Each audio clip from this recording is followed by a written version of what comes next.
Not everyone who stays in your life deserves permanent access to you. Some people don't attack you openly.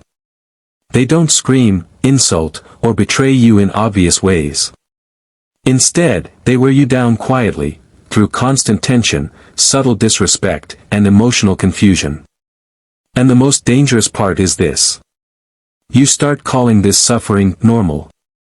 The Stoic philosophers warned us about this long before modern psychology existed. Marcus Aurelius wrote that we must be ruthless with what we allow to influence our mind, because our peace depends on it. If someone repeatedly brings chaos into your inner world, the problem is not bad luck, it is permission. Cutting all contact is not an act of anger. It is not revenge. And it is not emotional weakness. In Stoic philosophy, withdrawal is sometimes an act of strength. Seneca believed that protecting one's inner peace is a moral duty, not a luxury. You are not required to tolerate what slowly corrupts your character. In this video, you will learn 4 clear signs that reveal when cutting all contact with someone is the wisest decision you can make. These signs are not emotional reactions. They are rational signals, grounded in Stoic discipline, self-respect, and clarity. If even one of these signs feels uncomfortably familiar, this is not coincidence. It may be a quiet warning, telling you that your peace is being negotiated away. Watch carefully. Sign number 1, they constantly disturb your inner peace. The Stoics believe that inner peace is not something you find, it is something you protect. Marcus Aurelius called it the ability to remain untroubled by what is outside your control. But when a specific person repeatedly enters your life and leaves behind tension, anxiety, or emotional exhaustion, this is not coincidence. It is a pattern. Pay attention to how your body reacts before and after interacting with them. Do you feel calm, grounded, and clear? Or do you feel mentally scattered, irritated, and emotionally drained? A single disagreement does not destroy peace. Even the Stoics accepted conflict as part of life. But constant disturbance is different. It signals a presence that disrupts your equilibrium rather than challenges your growth. Seneca warned that we become shaped by the company we keep. If someone repeatedly pulls you into drama, guilt, or emotional instability, they are training your mind to live in reaction instead of reason. Over time, this erodes your capacity for clarity.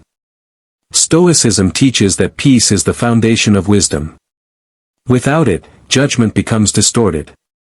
If a relationship forces you to stay on edge, defend yourself constantly, or suppress your true thoughts to avoid conflict, it is not a relationship, it is an intrusion. Cutting contact in this case is not escape. It is discipline. When someone consistently disturbs your inner peace, they are interfering with the most sacred territory you possess, your mind.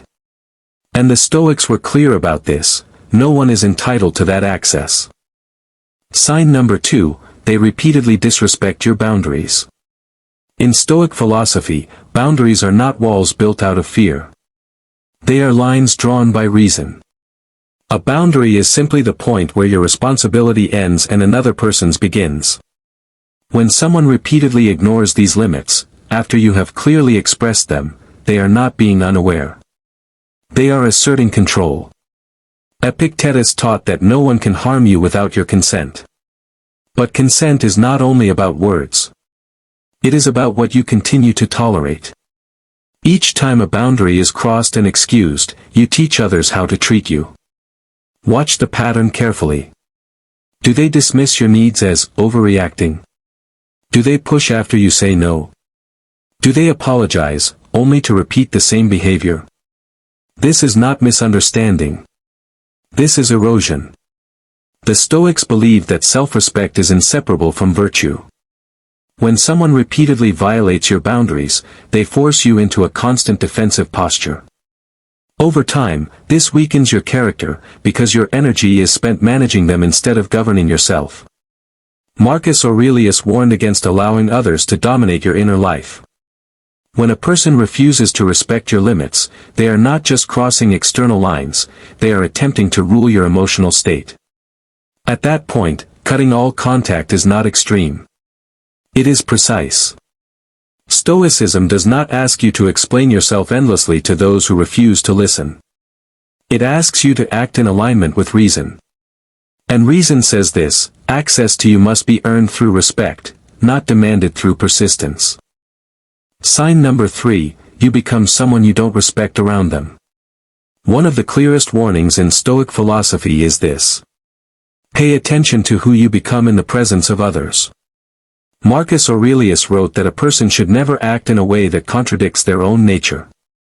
Yet certain relationships slowly push you into versions of yourself you do not recognize, or worse, do not respect.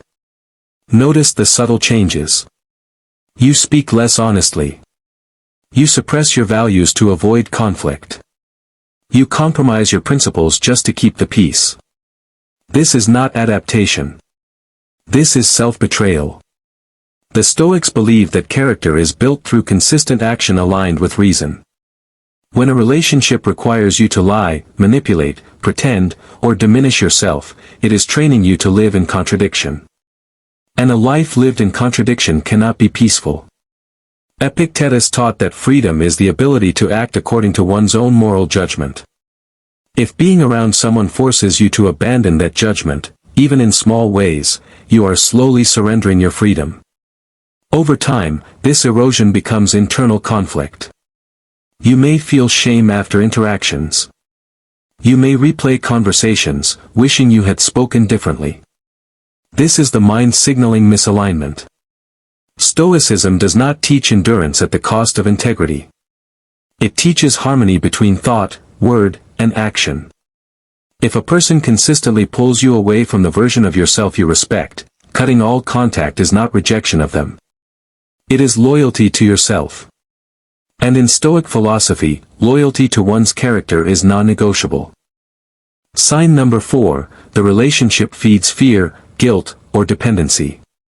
The Stoics believe that a healthy relationship strengthens your freedom, not your fear. When a connection is built on guilt, anxiety, or emotional dependency, it quietly enslaves the mind. Ask yourself this honestly.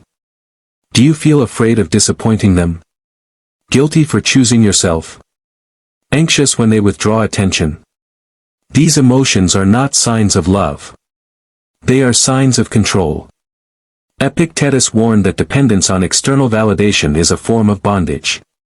When someone becomes the source of your emotional stability or instability, your peace is no longer yours. It belongs to them. Stoicism teaches emotional independence, not isolation, but sovereignty. You may care deeply for others without surrendering control over your inner state. When a relationship punishes you with silence, manipulation, or pressure whenever you assert autonomy, it conditions you to obey rather than choose. Fear, guilt, and dependency distort judgment. They make you tolerate what you would otherwise reject. Over time, this weakens your ability to live according to reason. Cutting all contact in this case is not abandonment. It is liberation. The Stoics were clear: anything that trains your mind to live in fear is an enemy of wisdom. And wisdom demands distance from what enslaves you emotionally. Conclusion plus silent call to action. Stoicism does not ask you to leave in anger. It asks you to leave in clarity. Walking away does not require hatred, explanations, or dramatic endings. Sometimes, the most powerful decision is a quiet one, made without noise, without conflict, and without regret. Detachment is not rejection. It is self-respect in motion. Reflect on these 4 signs carefully. If they resonate, take a moment to observe your own life differently. Awareness is the first step toward inner freedom. If this message spoke to you, leave a thoughtful comment, reflect in silence, or follow this channel for more Stoic wisdom.